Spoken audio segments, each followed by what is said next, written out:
വലിയ സങ്കടം തോന്നിപ്പോയി. ഇന്നലെ ഞാനിങ്ങനെ മംഗലാപുരത്ത് ഇങ്ങനെ കാറിൽ ഇങ്ങനെ ഇരിക്കുന്ന സമയത്ത് എന്റെ ഫോണിലേക്ക് എന്നെ പതിയെ നല്ല പരിചയമുള്ളൊരു സുഹൃത്ത് എനിക്ക് മെസ്സേജ് അയച്ചു. എന്താ മെസ്സേജ് എന്നറിയോ? മലപ്പുറം ജില്ലക്കാരനാ. ഇത് പാലക്കാട് ജില്ലയാണോ മലപ്പുറം ജില്ലയാണോ എന്ന് എനിക്കറിയില്ല. മലപ്പുറം ജില്ലയാണ് എന്നാ ഞാൻ മനസ്സിലാക്കുന്നത്. ഈ മലപ്പുറം ജില്ലക്കാരന് സുഹൃത്തിനോട് പറഞ്ഞു, നമ്മളെ നാടിന്റെ പോക്കെങ്ങോട്ടാണെന്നറിയില്ല. എന്താ ഇയാളത് പറയാനുള്ള കാരണം എന്നറിയോ?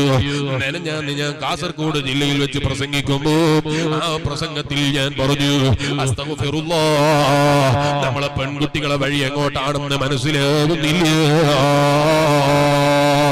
പെൺകുട്ടികൾ അധപ്പതനം എങ്ങോട്ടാണ് എന്ന് മനസ്സിലാകുന്നില്ല. മുസ്ലിം നാമധാരികളായ പെൺകുട്ടികൾ അധപ്പതിച്ചു പോകുന്നതിന്റെ വഴി മനസ്സിലാകുന്നില്ല. ഉമ്മമാരെ, പത്രങ്ങളിൽ നിങ്ങൾ വായിക്കുന്നില്ലേ? ന്യൂസുകൾ നിങ്ങൾ കാണുന്നില്ലേ? മുസ്ലിം നാമധാരികളായ ചില പെങ്ങന്മാരാ, തലയിൽ അവർക്ക് തട്ടം കാണാനില്ല. തലയിൽ തട്ടം കാണാനില്ല. അത് മാത്രമല്ല, അവരെ സംസാരത്തിൽ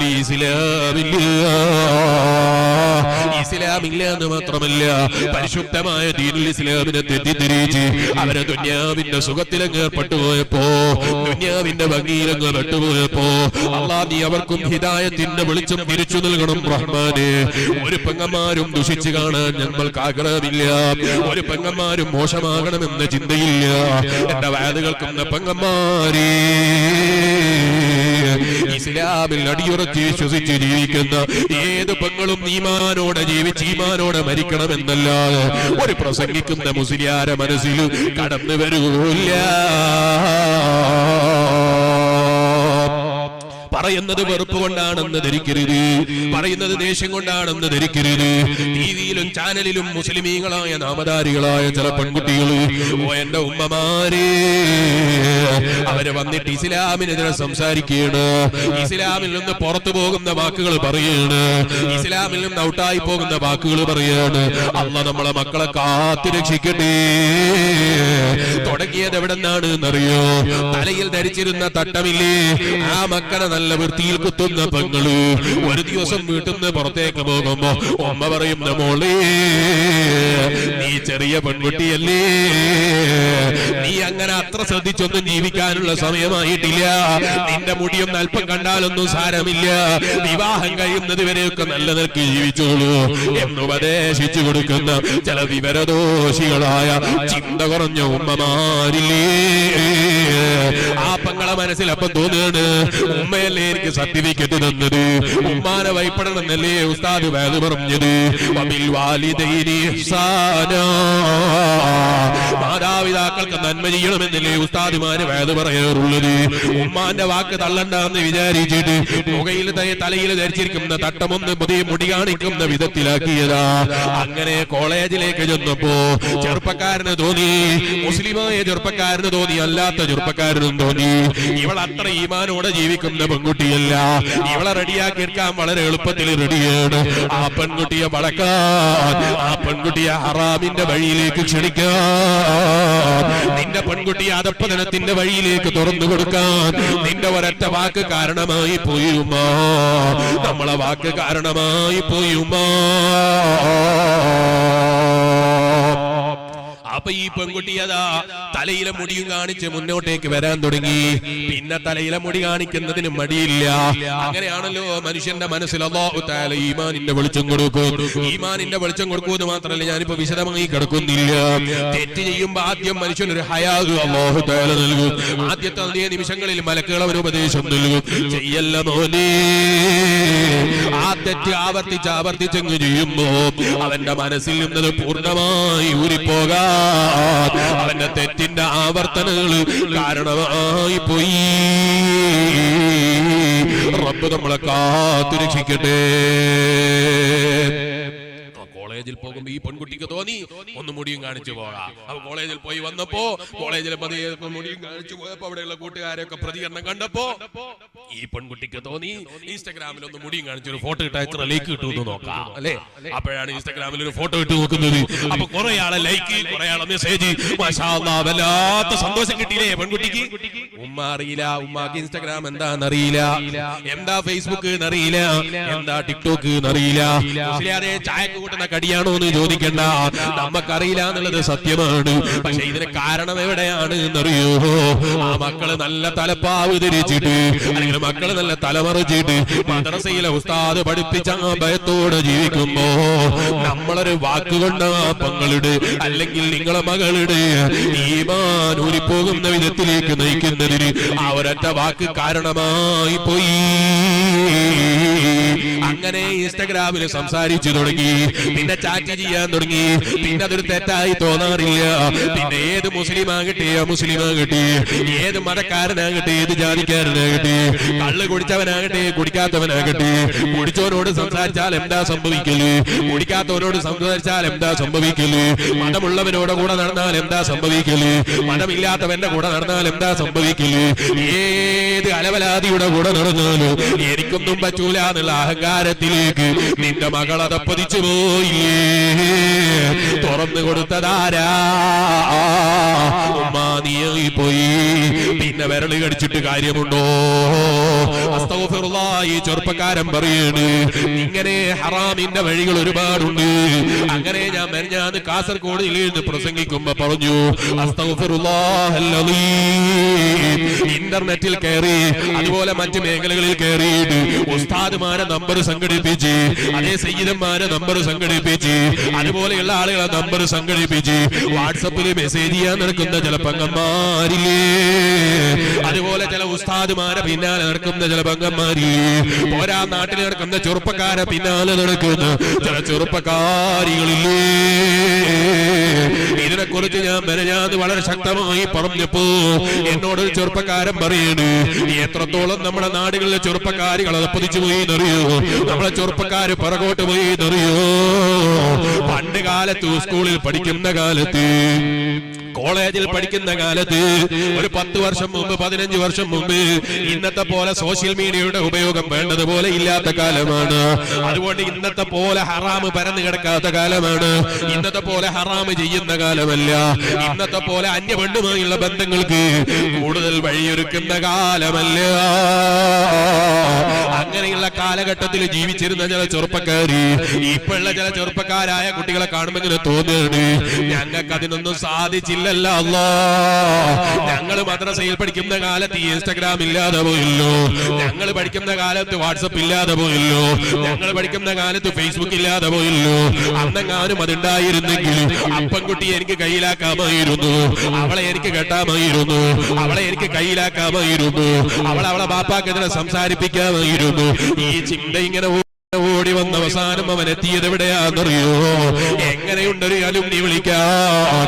പഴയ കാലത്ത് സുഹൃത്തുക്കളെ ഒന്ന് ഒരുമിച്ച് കൂട്ടിയിട്ട് പെൺകുട്ടികളെയും കൂട്ടിയിട്ടൊന്ന് സ്കൂളിൽ ഒരുമിച്ച് കൂടാൻ എന്താ വഴി? ഒന്ന് സ്കൂളിൽ ഒത്തുചേരാൻ എന്താ വഴി?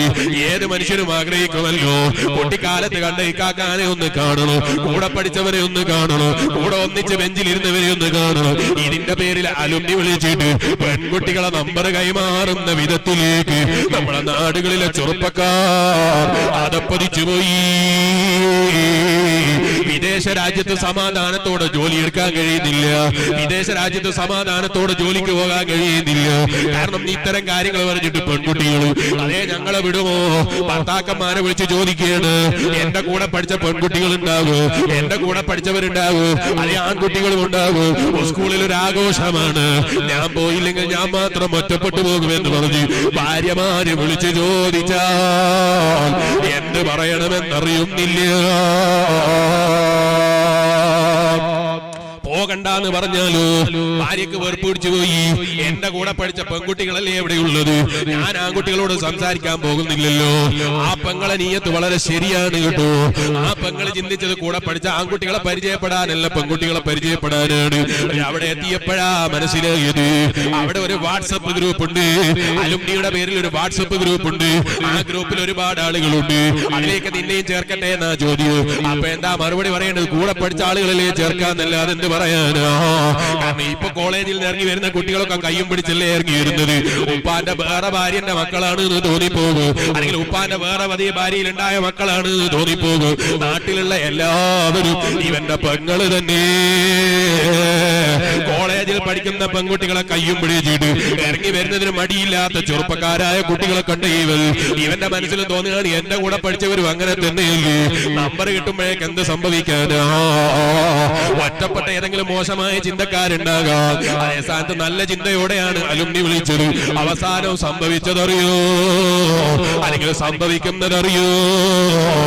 15 കൊല്ലം മുമ്പ് ഇവളുമായി ബന്ധമുണ്ടായിരുന്നവൻ വാട്സപ്പിലുണ്ട്. ഇവളെ നമ്പർ കണ്ടപ്പോ അവനൊന്ന് തോന്നി ഒന്ന് മെസ്സേജ് ചെയ്താലോ, ഒന്ന് മെസ്സേജ് അയച്ചു നോക്കിയാലോ. അപ്പൊ അവക്കും തോന്നി ഞാനൊന്ന് പ്രതികരിച്ചാൽ സംഭവിക്കാന്.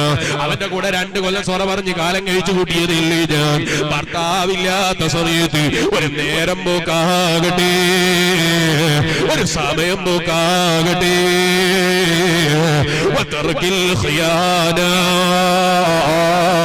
ഓ എന്റെ പെങ്ങള്, നിന്റെ ഭർത്താവ് വിദേശ രാജ്യത്ത് പോയി അധ്വാനിക്കുന്നത് എന്തിനാ? അവന് തിന്നാനല്ല കേട്ടോ, അവന് വെള്ളം കുടിക്കാനല്ല കേട്ടോ. അതിന് നാട്ടില് രാവിലെ പെയിന്റിന്റെ പണിക്ക് പോയാൽ അവന് ധാരാളമാ. അതുപോലെ നാട്ടിൽ എന്തെങ്കിലും പണിക്ക് പോയാൽ അത് ധാരാളമാ. നിന്നെ നല്ല സുഖനിദ്രയിൽ കിടത്തണം എന്ന് കരുതിയിട്ടാ, നിന്റെ മക്കൾക്ക് കിടക്കാൻ നല്ല റൂം വേണമെന്ന് കരുതിയിട്ടാ, രാവിലെ തരുന്ന നാസ്ത നല്ല സംതൃപ്തിയുള്ളതാകണമെന്ന് കരുതിയിട്ടാണ്, നല്ല ഭക്ഷണം വാങ്ങിച്ചു തരണമെന്ന് കരുതിയിട്ടാ.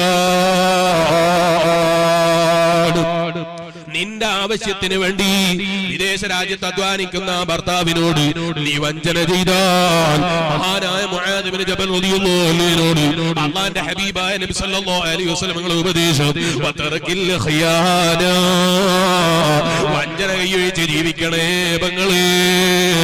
സ്വന്തം ഭർത്താവിനെ വഞ്ചിക്കുന്ന പെണ്ണാണെങ്കിൽ ഇവളെ എവിടെയാ മുസ്ലിമേ ഇവളെ വിശ്വസിക്കാൻ കൊള്ളല്. റബ്ബ് നമ്മളെ കാത്ത് രക്ഷിക്കട്ടെ. അതിന്റെ വഴികളായി ഒരുക്കി വരുന്ന ഏതെങ്കിലും അലുമിനികൾ ഉണ്ടെങ്കിൽ, അല്ലെങ്കിൽ ഏതെങ്കിലും അത്തരം സാഹചര്യങ്ങൾ ഉണ്ടെങ്കിൽ, ഓ എന്റെ പെങ്ങന്മാരെ, തുടക്കത്തിൽ തന്നെ നമ്പർ കൊടുക്കാൻ പാടില്ല. ഞാൻ ഇന്ന് ഇവിടെ വരുമ്പോ ഞാൻ സ്കൂളിൽ പഠിക്കുന്ന കാലത്തുള്ള എന്റെ കൂടെ പഠിച്ചിരുന്ന സുഹൃത്തുക്കളായ ആളുകള് അവരുണ്ടാക്കിയ ഒരു അലുമിനിയുടെ ഗ്രൂപ്പ് ഉണ്ട്. ആ ഗ്രൂപ്പിൽ എന്നെ എഴുതിയിട്ടുണ്ട്. ഞാൻ അവരോട് അതേ നോക്കിയപ്പോ ഒരൊറ്റ പുരുഷന്മാരല്ലാത്ത ഒരൊറ്റ പെൺകുട്ടികളില്ല. അതുകൊണ്ട് തന്നെ എനിക്ക് അവരോട് വലിയ താല്പര്യം തോന്നി. കാരണം ഇന്നത്തെ കാലം എന്ന് പറയുന്നത് ഹറാമ് ചെയ്യുന്നതിന് മടിയില്ലാത്തൊരു കാലമാണ്. ഹറാമിലെ വഴിയിലേക്ക് ആളുകളെ വിളിക്കുന്നതിന് മടിയില്ലാത്തൊരു കാലമാണ്. ആണും പെണ്ണും വാട്സപ്പിൽ ഒന്നായാൽ എന്ത് സംഭവിക്കാനാന്ന് ചിന്തിക്കുന്ന കാലമാണ്. എത്രത്തോളം ഞാൻ മെനഞ്ഞാന്ന് കാസർഗോഡ് വെച്ച് പറഞ്ഞിരുന്നു, ചില ഉസ്താദുമാര് തന്നെ നല്ല നീയത്തോടെയാകാം സ്വലാത്തിന്റെ ഗ്രൂപ്പ് തുടങ്ങിപ്പോയി. ഞാൻ ഈ അടുത്ത് പ്രസംഗിക്കുമ്പോൾ അവിടെയും പറഞ്ഞിരുന്നു, സ്വലാത്തിന്റെ ഗ്രൂപ്പ് തുടങ്ങിയിട്ട് നല്ല നീയത്തോടെ സ്വലാത്ത് ചെല്ലണമെന്ന് കരുതിയിട്ട് തുടങ്ങിയത്. പിന്നെ ഈ പെണ്ണിന് തോന്നുകയാ എനിക്ക് ഈ ഉസ്താദല്ലാതെ വേണ്ട. ഈ വഴിയിലേക്കുള്ള പ്രശ്നങ്ങളുടെ വഴിയിലേക്ക് കാലെടുത്ത് വെക്കരുതേ ഉമ്മമാരെ. നിങ്ങൾ കണ്ടില്ലേ പരിശുദ്ധമായ ദീനുൽ ഇസ്ലാമിന്റെ നിയമം? പരിശുദ്ധമായ ദീനുൽ ഇസ്ലാമിന്റെ നിയമം കണ്ടില്ലേ? എന്റെ സ്വന്തം ഉമ്മാന്റെ മതി അനുജത്തിയുടെ മകള്.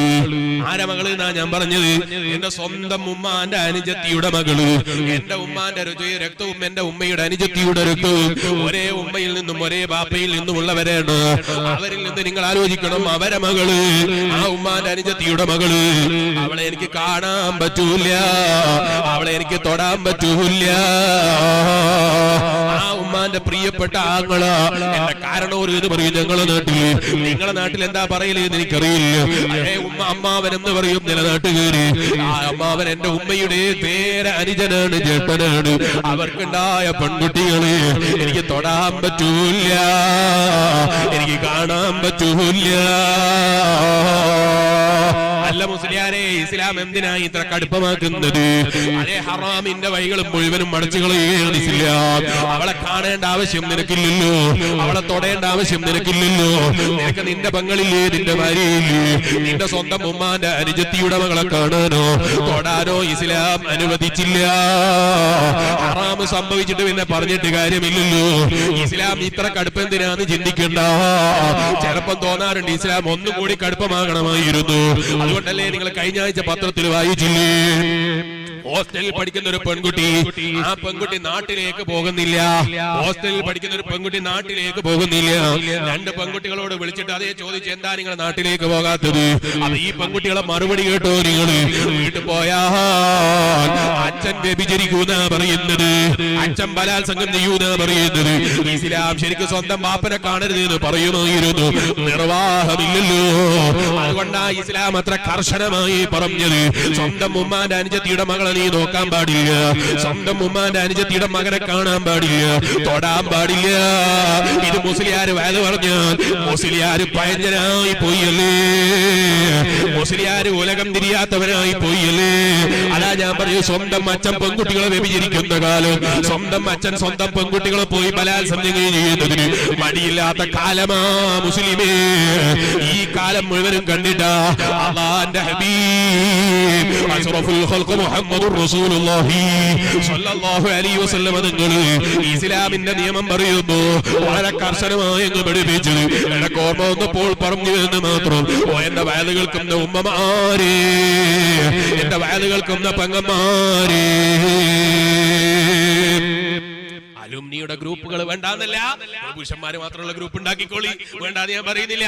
പെൺകുട്ടികൾ മാത്രമുള്ള ഗ്രൂപ്പ് ഉണ്ടാക്കിക്കോളി, നിങ്ങൾ നല്ലത് ചർച്ച ചെയ്തോളി, നല്ലത് പ്രവർത്തിച്ചോളി, വേണ്ടാന്ന് ഞാൻ പറയുന്നില്ല.